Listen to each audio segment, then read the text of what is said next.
Oi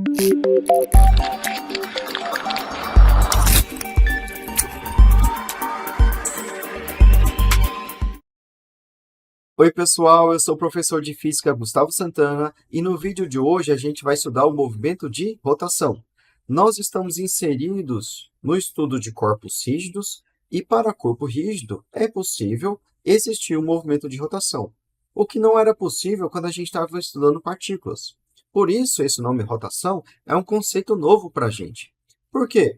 Porque para existir rotação, eu preciso ter um conjunto de partículas que vão formar o nosso corpo e a forma como essas partículas vão percorrer trajetórias circulares em torno de um eixo de rotação, a forma como essas partículas vão se mover em relação ao eixo de rotação é que vai caracterizar o movimento de rotação. Então, é preciso ter essa pluralidade de partículas, essa distribuição de massa em torno de um eixo de rotação para existir a rotação. E se eu aproximo todas essas partículas que formam um corpo para um único ponto, não há mais o que se falar de rotação. Então, por isso que isso é um conceito novo para a gente. Rotação só existe para estudos de corpos rígidos, para corpos extensos ou para uma pluralidade de partículas, certo? Rotação. A gente vai ver aqui, ao longo do capítulo, que muitas das equações que a gente vai ver para a rotação são equações que a gente já viu para trajetória circular, para movimento circular uniforme, movimento circular uniformemente variado.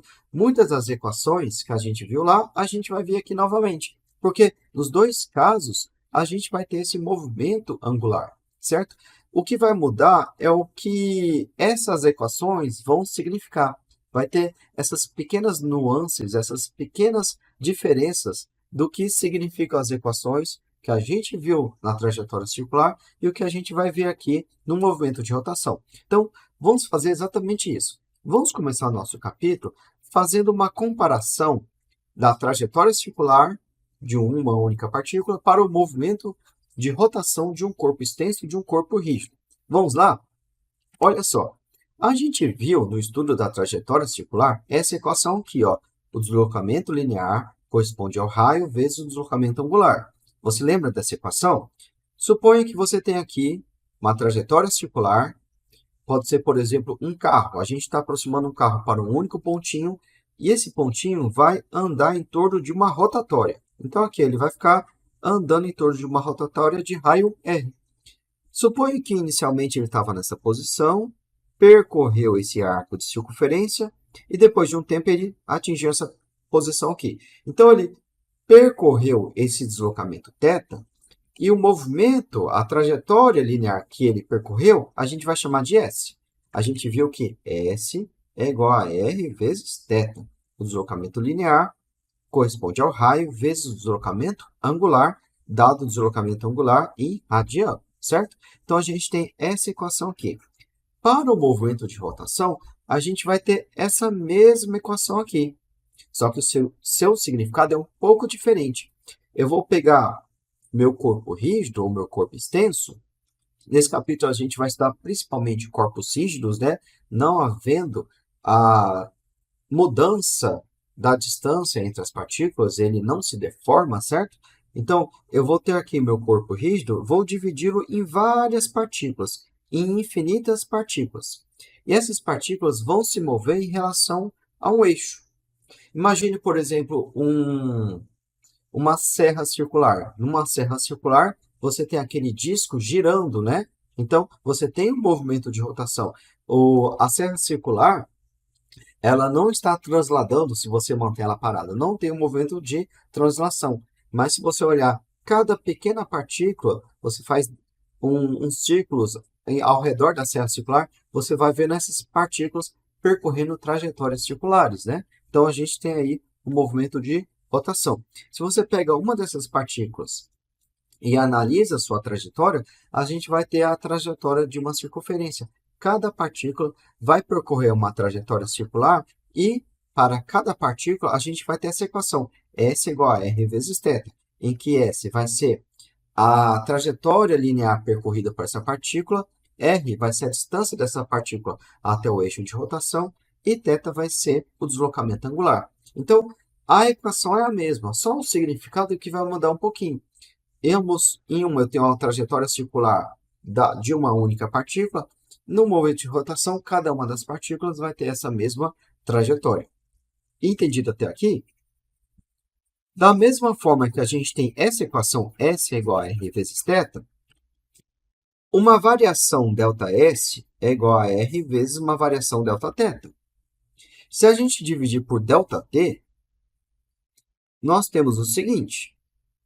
A velocidade média, Vm, vai ser R vezes a velocidade angular média, ômega-m.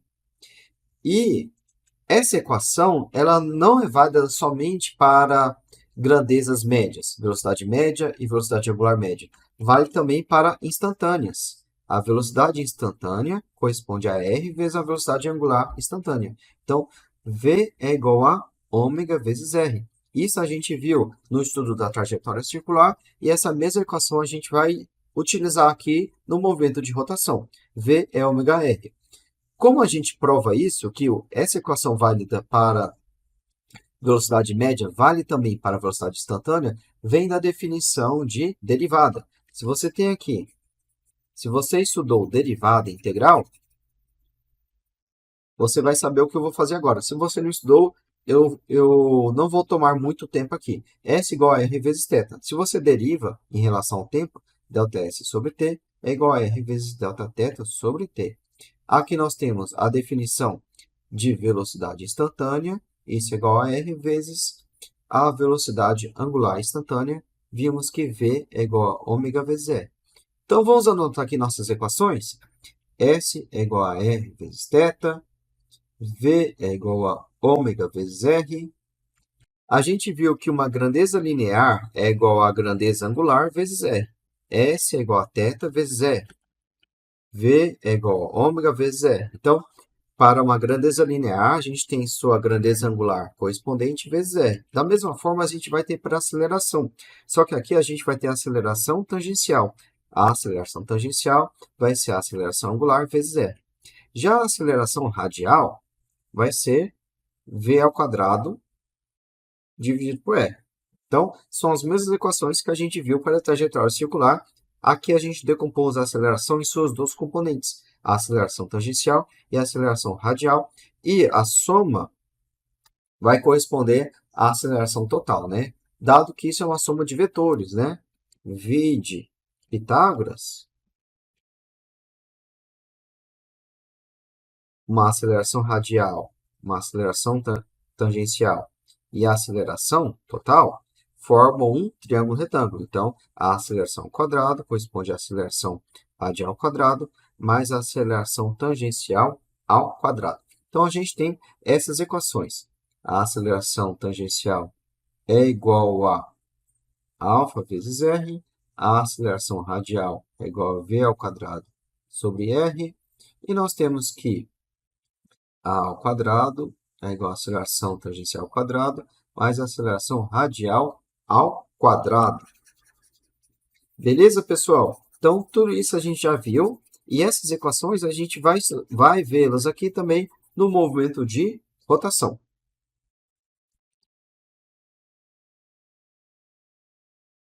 Continuando aqui, nós estamos ainda nessa fase introdutória de comparar grandezas do movimento linear com grandezas do movimento angular, que são equações que a gente vai utilizar também para o capítulo de rotações. A gente já viu que para o movimento uniforme, a gente tinha essa equação aqui, ó, S igual a S0 mais VT. Já para o movimento angular, para a velocidade angular constante, a gente vai ter que θ é igual a θ0 mais ômega t. Então, onde a gente tinha S, a gente vai colocar o seu correspondente angular, θ. Onde tinha S0, a gente vai colocar o seu correspondente angular, que é θ0. Onde tinha V, a gente vai colocar a velocidade angular. E T continua T. Então, dessa equação aqui, ó, facilmente a gente consegue chegar nessa equação. S igual a S0 mais VT, já para a velocidade angular constante, θ igual a θ0 mais ômega t. Então, é fácil de memorizar quando a gente já tem memorizado as equações do movimento linear. A gente também tem esse adendo em que ômega, que é a velocidade angular, vai corresponder a 2π sobre o período. Isso é fácil de lembrar. Velocidade angular não corresponde à variação do ângulo dividido pela variação do tempo. Então, quando a gente percorre uma variação de ângulo igual a 2π, a gente deu uma volta completa, certo? 2π. E quando a gente dá uma volta completa, a gente tem a definição de um período. Esse intervalo de tempo que a gente gasta para dar uma volta completa, a gente dá o nome de período. Portanto, ômega é igual a 2π sobre t. A gente percorre o ângulo de 2π no intervalo de tempo igual ao período. E 1 sobre período, a gente viu que corresponde à frequência. 1 sobre período é a frequência. Então, V é igual a 2π sobre o período, isso é igual a 2πf, 2π vezes a frequência. Tudo isso a gente já viu, estamos apenas relembrando.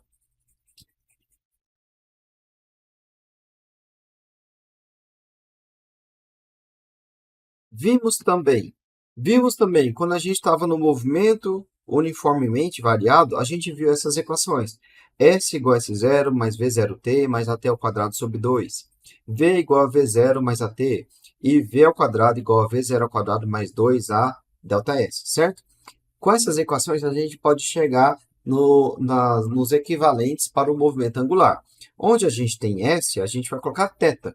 Então, aqui, de S igual a S0 mais V0t mais AT ao quadrado sobre 2, em vez de S, a gente coloca θ. Em vez de S0, vai ser θ0. Em vez de velocidade linear, vai ser velocidade angular. Em vez de A, vai ser alfa, a aceleração angular, t ao quadrado sobre 2. Então, a gente encontrou a equação para a aceleração angular constante. θ igual a θ0 mais ômega 0t mais alfa t ao quadrado sobre 2.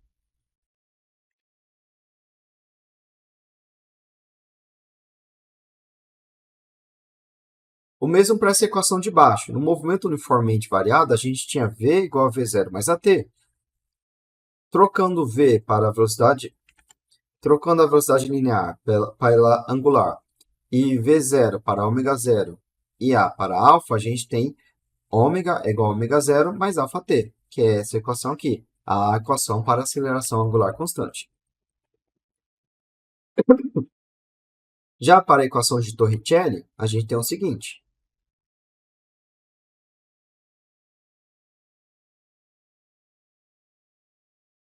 V ao quadrado igual a V0 ao quadrado mais 2A ΔS. No lugar de V, a gente coloca a velocidade angular. No lugar de V0 é ômega 0 ao quadrado mais 2 alfa vezes Δθ. Então, da equação para o movimento linear, a gente consegue chegar na equação para o movimento angular. Eu estou passando rapidamente por essas equações, porque a gente já viu elas, já as viu, no estudo da trajetória circular. Se você quer treinar mais isso, você quer relembrar melhor, passar por essas equações de uma forma mais devagar, aí eu sugiro que você volte e estude o movimento de trajetória circular.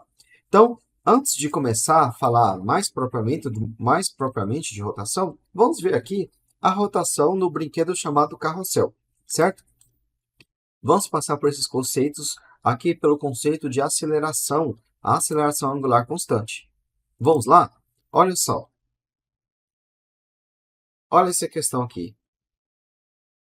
Em um brinquedo chamado carrossel, a gente tem, você já viu esses brinquedos? São cavalos, né, presos em uma plataforma que estão presos em um eixo, né? Então, eu tenho um eixo vertical e vários cavalos ao redor desse eixo, presos a ele, e conforme o eixo vai girando, todos os cavalos vão girando em torno dele, certo?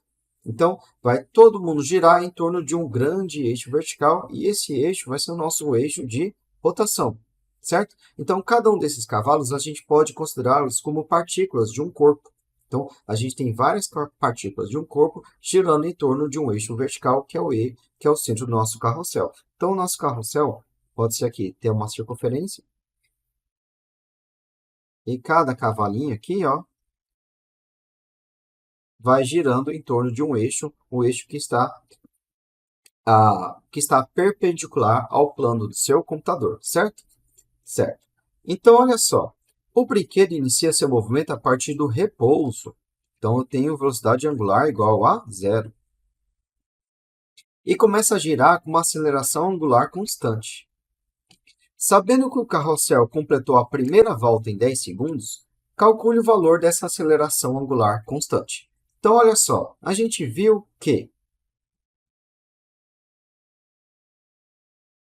θ é igual a θ0 mais ômega 0t mais alfa t ao quadrado sobre 2. Ah, professor, eu não memorizei essa equação. Bom, a gente está no movimento com aceleração.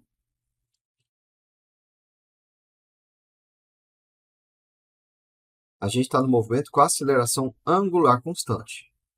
E você não lembra das equações do movimento para aceleração angular constante. O que você faz? Você volta para as equações do movimento com aceleração linear constante. Quando a gente tem aceleração linear constante, quais são as equações? Movimento uniformemente variado, lembra? S é igual a S0 mais V0t mais AT ao quadrado sobre 2, né? Você pega essa equação aqui, ó, no lugar de S, o deslocamento linear, você coloca o seu correspondente angular, é o deslocamento angular. No lugar de S0, você vai colocar θ0. No lugar de V0, você vai colocar ômega 0, que é a velocidade angular inicial. T continua igual a T. No lugar de alfa, aceleração linear, você vai colocar aceleração angular. Vezes t ao quadrado dividido por 2, certo? Então, a gente tem essa equação aqui, ó, θ igual a θ0 mais ômega 0t mais alfa t ao quadrado sobre 2, certo? Vamos considerar o tempo de uma volta. Para a primeira volta,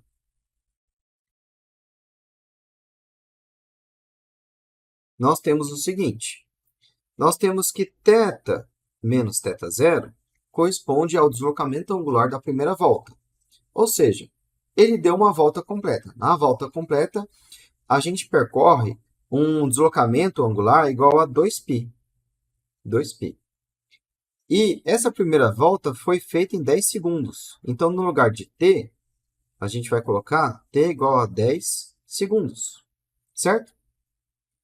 A velocidade angular inicial é igual a zero, porque é dito que o carrossel estava em repouso. A gente está analisando justamente a primeira volta. E o início da primeira volta é uma velocidade angular igual a zero.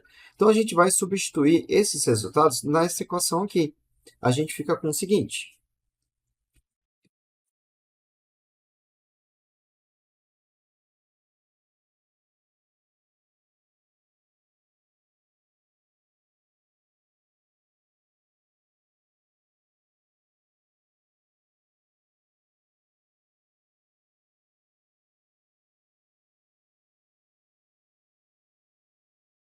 Para a aceleração angular constante,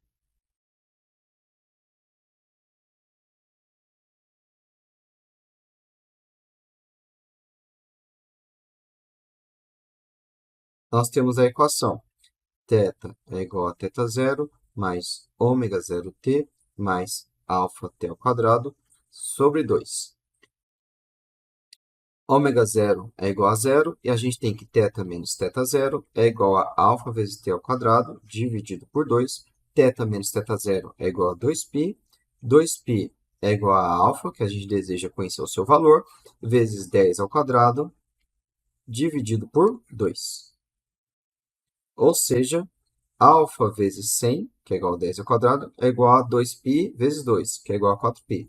Portanto, alfa é igual a 4π dividido por 100. E a unidade de aceleração, como a aceleração linear, a unidade é metros por segundo ao quadrado, aqui vai ser radiano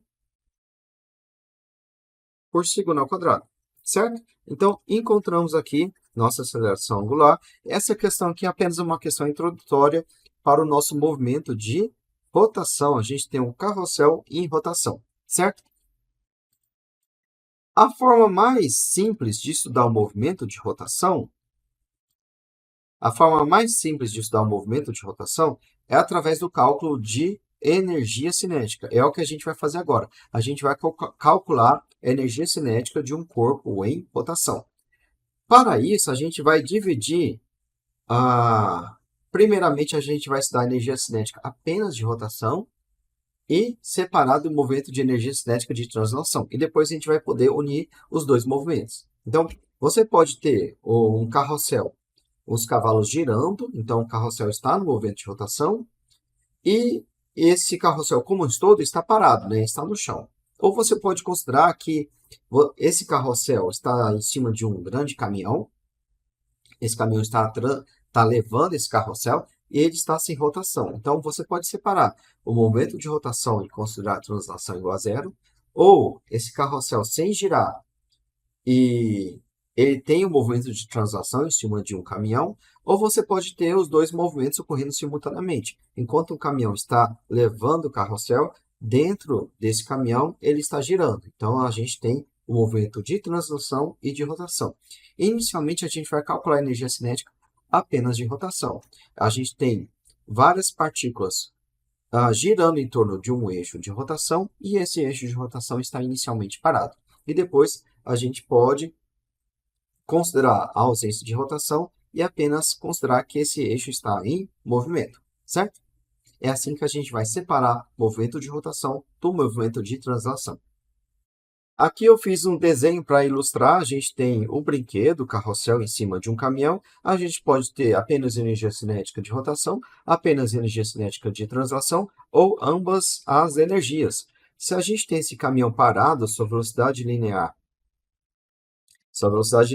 é igual a zero e esse brinquedo está em rotação, os cavalos estão rotacionando em torno desse eixo de rotação aqui, a gente vai ter uma velocidade angular diferente de zero e, portanto, a gente vai ter uma energia cinética de rotação, que é o que a gente vai estudar agora.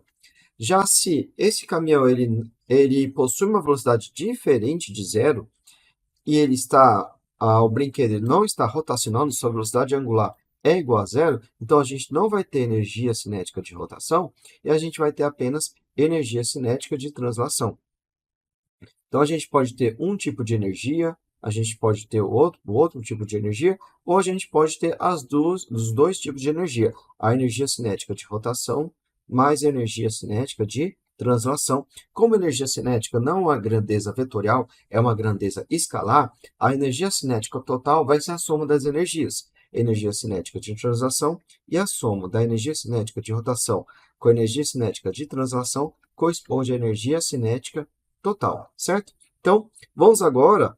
A energia cinética de translação a gente já estudou quando a gente estava estudando partícula. A gente vai poder aproximar todo o caminhão para uma única partícula. É por isso que a gente vai dividir entre esses dois tipos de energia. Quando a gente vai estudar a energia cinética de translação, a gente vai considerar que todos os cavalinhos, todo o eixo de rotação estão juntos, uma única partícula que está no centro de massa, né? Então, se a gente vai calcular a energia cinética de translação, vai ser dado por mv² sobre 2, em que essa velocidade vai ser a velocidade do centro de massa. Se eu estou calculando a energia cinética de translação só do brinquedo, então vai ser a velocidade do centro de massa do brinquedo. E aqui a gente vai ter a massa do brinquedo. Já se eu estou calculando, eu desejo calcular a energia cinética de translação do sistema como todo, brinquedo mais caminhão, então aqui na velocidade do centro de massa, vou colocar a velocidade do centro de massa do caminhão, do sistema como um todo, brinquedo mais caminhão. E na massa, eu vou colocar a massa do sistema, brinquedo mais caminhão. Então,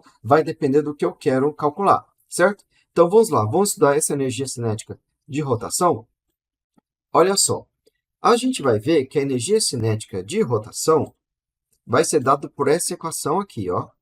A energia cinética de rotação vai ser dada por I ω² dividido por 2. Veja que é uma equação muito parecida com a energia cinética de translação. Energia cinética é mv² sobre 2. Só que a gente está nos seus equivalentes para o movimento de rotação. Qual é o equivalente da velocidade de translação no movimento de rotação? Em vez de V, a gente vai ter ômega, né? Em vez de velocidade linear, a gente vai ter a velocidade angular. O equivalente para a massa vai ser esse I aqui. A gente vai ver, ao estudar a energia cinética de rotação, a gente vai definir uma coisa chamada de momento de inércia. Então, Ao primeiro momento, vamos apenas dizer que momento de inércia é o equivalente à massa no movimento de translação. Na translação, a gente tem a massa, e no estudo da rotação, seu equivalente vai ser o momento de inércia. Então, a energia cinética vai ser I ômega ao quadrado dividido por 2, e esse I é o momento de inércia dado por essa equação aqui, o somatório de MI RI ao quadrado, com o somatório de I indo de 1 até N. Vamos ver isso devagar. Suponha que você tenha o nosso carrossel. Vamos mudar de exemplo, né? Vamos usar o carrossel, mas não. Poderia ser, mas vamos usar outro exemplo. Suponha que você tem a serra circular, você tem um CD, o HD do seu computador, né? Hoje em dia não existe mais o HD, mas talvez você não esteja familiarizado, mas na época que existia o CD, imagina um CD, o que era um CD? Quando você ouvia música, a gente tinha um CD, a gente tinha um disco muito fino, a gente tinha um disco muito fino,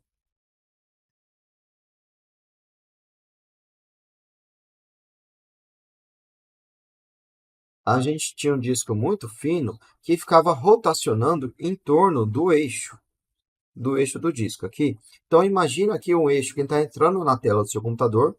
Aqui nós temos um eixo. E esse disco está com rotação. Ele possui essa velocidade angular aqui, ó. Aqui nós temos nosso CD com uma certa velocidade angular, certo? Bom, quando a gente aproximava todas essas partículas, eu posso dividir esse CD em inúmeras, infinitas pequenas partículas de dimensões muito pequenininhas, certo? Se eu aproximo todas essas partículas e considero uma única partícula só, qual é a energia cinética desse CD? Vai ser igual a zero, né? Porque esse CD está parado em relação ao seu eixo de rotação. Ele, como todo, está parado. Mas se eu analisar cada uma das suas partículas, cada partícula está percorrendo uma trajetória circular. Então, quando eu aproximo para o único ponto, eu vou ter uma energia cinética igual a zero. Mas se eu estou analisando cada um dos pontos, eu vou ter uma energia cinética diferente de zero. Então, é isso que a gente precisa fazer. A gente precisa dividir esse CD em infinitas pequenas partículas, como se a gente estivesse analisando cada átomo desse CD. Então, se eu pegar aqui cada uma dessas partículas, eu vou ter uma energia cinética. Energia cinética vai ser igual a m vezes v ao quadrado dividido por 2. Só que eu estou estudando a energia cinética de uma dessas pequeníssimas partículas aqui, ó. Suponha que seja essa partícula. Essa partícula vai ter essa energia. Eu vou chamar a massa dessa partícula de MI. E eu vou chamar a velocidade dessa partícula de VI. Qual é a energia cinética dessa pequeníssima partícula aqui? Vai ser MI, VI ao quadrado dividido por 2. Para calcular a energia cinética total do meu CD, eu vou somar a energia cinética de cada uma dessas pequeníssimas partículas. Então, a energia cinética total vai ser a energia cinética dessa partícula MI, VI ao quadrado sobre 2, mais a energia cinética dessa outra partícula. Vamos chamar a sua massa de M1 e sua velocidade de V1. Então, a gente vai ter, olha só,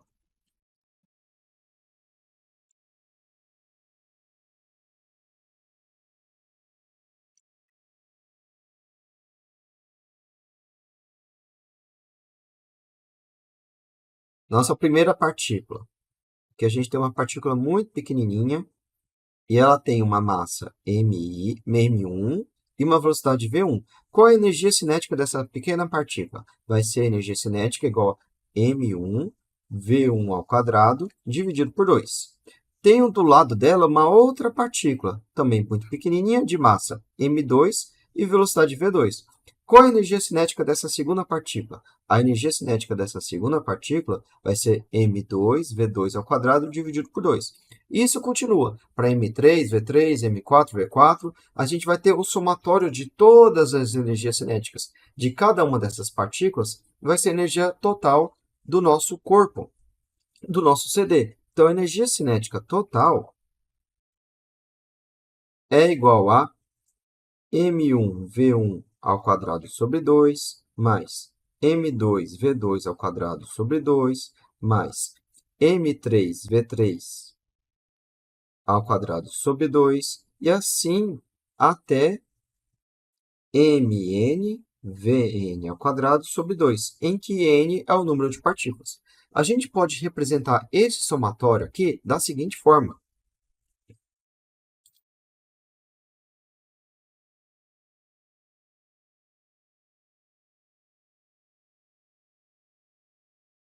Esse somatório aqui a gente pode representar, a energia cinética total vai ser o somatório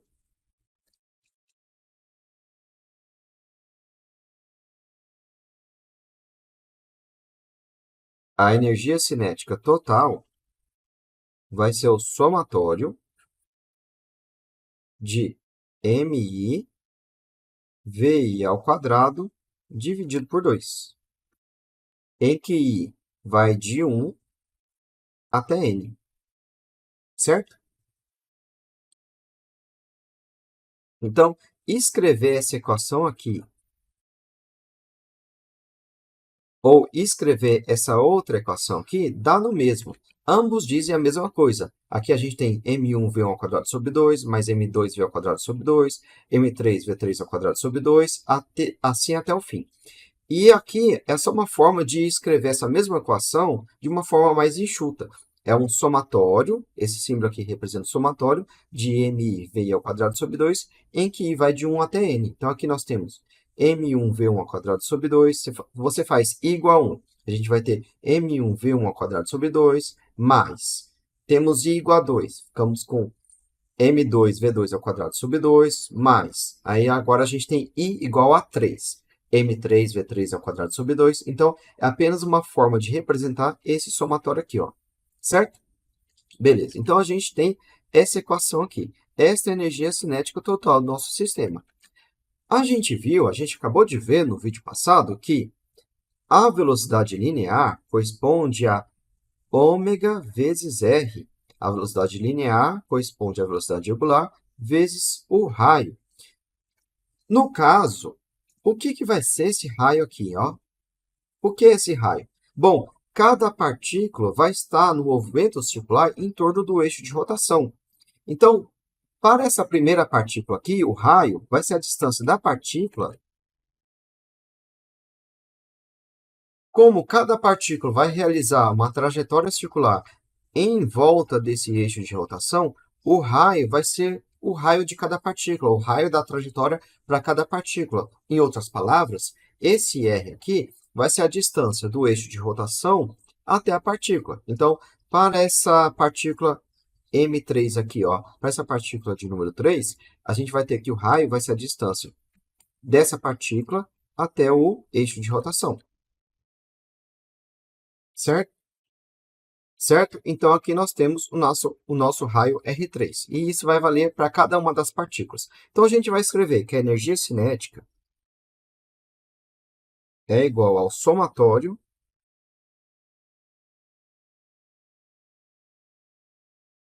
de I igual a 1 até N de MI. Aí, no lugar de VI, a gente vai escrever ômega R. Ômega I, RI ao quadrado. Por que a gente está fazendo isso? Porque a velocidade angular é igual para todas as partículas. A gente está considerando um corpo rígido, em que não existe deformação entre uma partícula e outra, não vai haver uma velocidade relativa. Todas vão mover com uma mesma velocidade angular. Então, eu não preciso escrever ômega-i. Eu posso escrever ômega, porque todas as partículas vão ter a mesma velocidade angular, ômega. Então, a gente pode tirar esse ômega-i ao quadrado para fora do somatório. Ah, certo, e ainda falta dividir por 2, né? Então, o 2, o denominador, que também é uma constante, pode sair para fora do somatório. A gente fica com a energia cinética é igual a ômega ao quadrado sobre 2.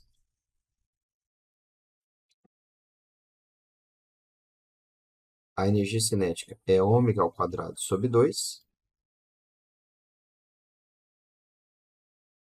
vezes o somatório somatório de MI RI ao quadrado, certo? Então, a gente chegou nessa equação aqui. A energia cinética de rotação vai ser ômega ao quadrado sobre 2 vezes esse somatório. O somatório da massa de cada partícula vezes R ao quadrado, em que R vai ser a distância de cada partícula até o eixo de rotação, certo? Essa expressão aqui, ó, que eu vou colocar entre parênteses, a gente vai dar um nome especial para ela. A gente vai chamar de momento de inércia. Então, a gente vai chamar essa expressão aqui de I. Isso aqui, ó, a gente vai chamar de I, momento de inércia. Então, a gente chega nessa equação. A energia cinética é igual a I ômega ao quadrado sobre 2, em que